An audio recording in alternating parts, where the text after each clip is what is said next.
परमेश्वर के प्रिय लोगों, प्रभु यीशु के नाम में आप पर अनुग्रह शांति बना रहे। हम आज बुक ऑफ जॉन चैप्टर 6 56 से 71 वर्स तक अध्ययन करेंगे और सीखेंगे कि सच में परमेश्वर का होली कम्युनियन यानी उसकी देह और लहू हमारे जीवन में क्या लाता है, जैसा कि हमने पिछले अध्ययन में सीखा भी, और साथ ही साथ सीखेंगे कि कैसे अंत के दिनों में डिसेप्शन बढ़ रहा है। तो आइए हम शुरू करते हैं 56 वर्स से, जहाँ लिखा है, जो मेरा मांस खाता और मेरा लहू पीता है वह मुझ में स्थिर बना रहता है और मैं उसमें। जैसा जीवित पिता ने मुझे भेजा और मैं पिता के कारण जीवित हूँ, वैसे ही वह भी जो मुझे खाएगा मेरे कारण जीवित रहेगा। जो रोटी स्वर्ग से उतरी है यही है, उस रोटी के समान नहीं जिसे बाप दादों ने खाया और मर गए। जो कोई यह रोटी खाएगा वह सर्वदा जीवित रहेगा। यह बातें उसने कफरनहूम के एक आराधनालय में उपदेश देते समय कहीं। तो यीशु मसीह ने करीबन 3 बातों को बताया कि जो वो प्रभु की देह और लहू है वो हमें यीशु के साथ जोड़े रखता है, हम उसमें अबाइड करते हैं, वो हम में अबाइड करता है या रहता है। फिर हम देखते हैं 57 में यीशु कहते हैं कि whosoever feeds on me will live because of me. तो इटर्नल लाइफ भी हमको प्रभु यीशु मसीह अपने लहू और रोटी से देते हैं, अपने देह से देते हैं। और देखते हैं 58 में दिया है, I am the bread that came down from heaven. Indirectly Yeshu ने यही बोला कि वही रोटी है जो स्वर्ग से उतरी है।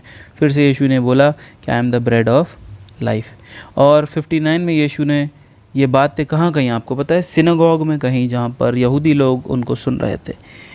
तो इससे हम ये सीख सकते हैं कि क्या आज हम सच में इतने हमारे अंदर गट्स है कि हम परमेश्वर का वचन विदाउट कॉम्प्रोमाइज़ प्रचार करें यीशु के समान। आगे हम 60 से पढ़ेंगे 60 वर्स। उसके चेलों में से बहुतों ने यह सुनकर कहा, यह कठोर बात है, इसे कौन सुन सकता है।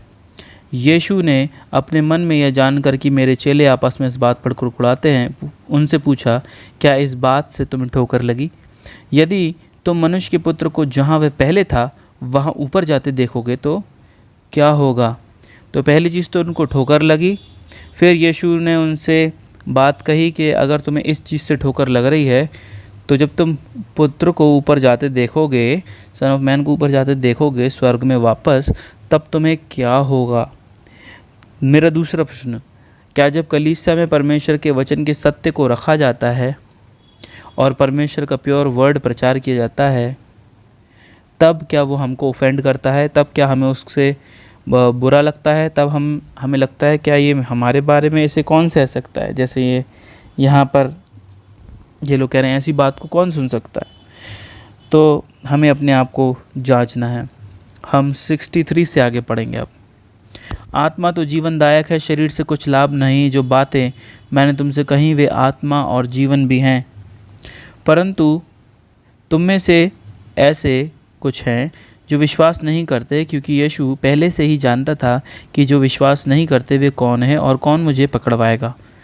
उसने कहा, इसीलिए मैंने तुमसे कहा था कि जब तक किसी को पिता की ओर से वरदान ना दिया जाए तब तक वह मेरे पास नहीं आ सकता। इस बात को हम कल ही समझ चुके हैं पिछले अध्ययन में कि इस बात का क्या मतलब है कि जब तक पिता की ओर से ना दिया जाए तो वह नहीं आ सकता।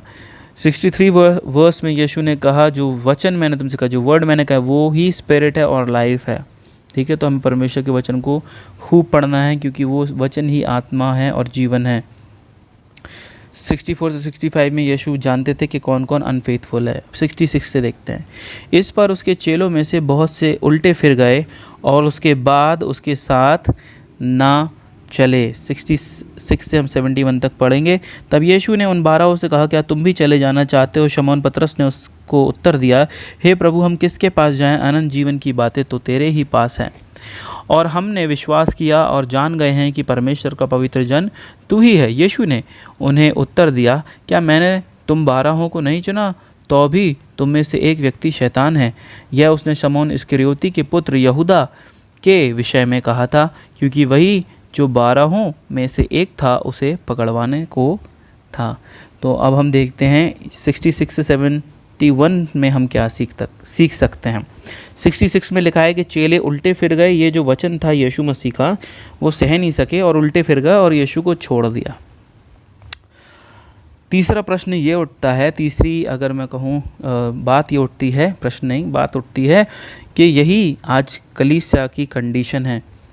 लोग आज अपनी पीठ फेर कर कलीसिया को छोड़कर चले जाते हैं, क्योंकि कुछ कलीसियाओं में परमेश्वर का वचन सीधे और सरल और स्ट्रेट फॉरवर्ड तरीके से प्रीच किया जाता है। आज जो लोग हैं, लोगों को चर्च अटेंड करना बहुत अच्छा लगता है, जहाँ बहुत सुंदर सुंदर लाइट्स हो, साउंड हो, बहुत अच्छा एनवायरनमेंट मिले, है ना, और हेल्थ वेल्थ प्रॉस्पेरिटी का गॉस्पल प्रीच किया जाए, और बहुत ही हैपनिंग जगह हो, बहुत ही खुशहाल जगह हो, जो बहुत आनंददायक लगे। ठीक है ना। मैं एक चीज़ बता दूं, मैं इसके अगेंस्ट नहीं हूं कि साउंड हो या लाइट हो या बहुत अच्छा माहौल हो या हेल्थ पे या वेल्थ पे या प्रॉस्पेरिटी पे प्रचार किया जाए, नहीं, मैं इसके विरोध में नहीं हूं। लेकिन मैं ये बात कहना चाहता हूं कि सच्चाई में एक प्रचारक का कार्य क्या है। एक प्रचारक का काम ये है कि वो कलीसिया को तैयार करे यीशु की दुल्हन के समान, जो दूसरे आगमन में आकर उसको लेने वाला है। ठीक है। हमें सब कुछ चाहिए, हमें प्रॉस्पेरिटी चाहिए, हमें सब कुछ चाहिए, लेकिन हम कलीसिया को क्या है ना, we should not deviate from the main motive for which Christ died. हमको जिसके लिए मसीह मरा है उस मोटिव से लोगों को दूर नहीं करना। ठीक है ना।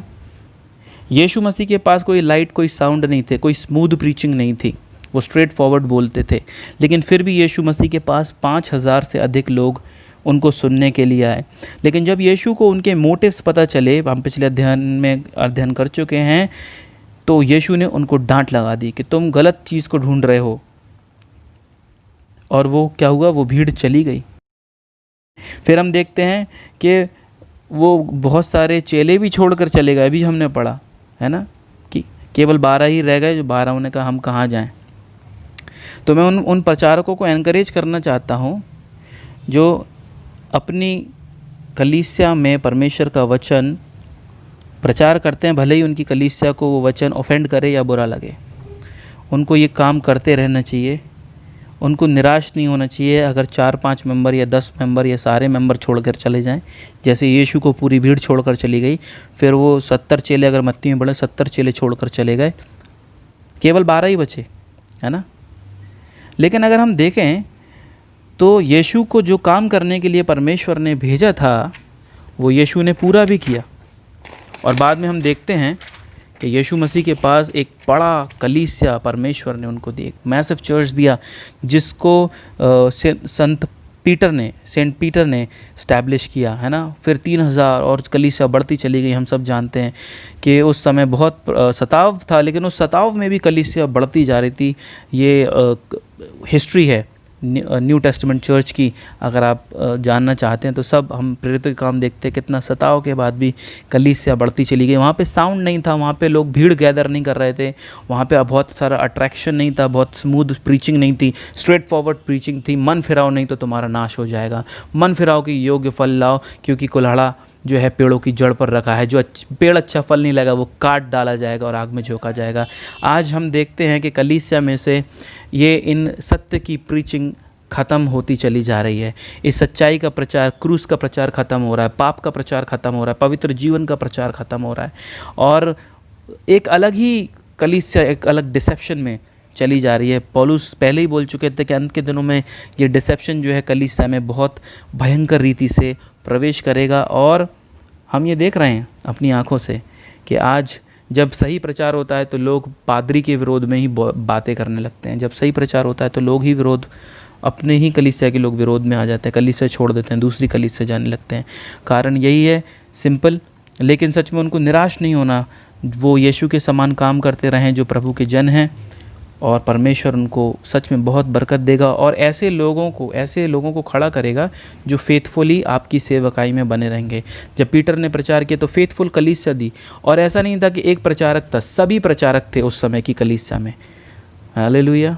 उस समय कोई भी शाऊल के पास नहीं जाना मांग रहा था। परमेश्वर ने अनन्यास को दर्शन दिया और अनन्यास गया। हर एक व्यक्ति एक्टिव था उस समय कलीसिया का, पैसिव नहीं था। आज कलीसिया में क्या है, आज कलीसिया आती है, पैसिव बैठती है चर्च में, परमेश्वर की आराधना को बहुत खुशहाल तरीके से करती है। एक व्यक्ति खड़ा होता है, प्रचार करके चला जाता है, फिर कलीसिया घर पे जाके सो जाती है। लेकिन एक्टिव कलीसिया कैसी होती है कि वो वचन सीखती है, आराधना में एक्टिव पार्ट लेती है और घर जाकर वो वचन को अध्ययन करती है, उस पर अभ्यास करती है और उसको जीवित अपने अंदर काम करने देती है। तो परमेश्वर आज इस वचन के द्वारा जो हमें आंखें खोली हैं, परमेश्वर होने दे कि हम समझें कि परमेश्वर अंत के दिनों में हमसे बातें कर रहा है और वो चाहता है हम भी उन 12 चेलों के समान यीशु से बोलें कि जीवन की बातें तो तेरे पास है, हम कहाँ जाएं। और ऐसी कलीसिया को ना छोड़ें जहाँ सत्य का प्रचार होता है। परमेश्वर आपको अनंत जीवन के लिए लेने के लिए आ रहा है। तैयार हो जाएं यीशु की दुल्हन। प्रभु यीशु जल्द आ रहा है। आमीन।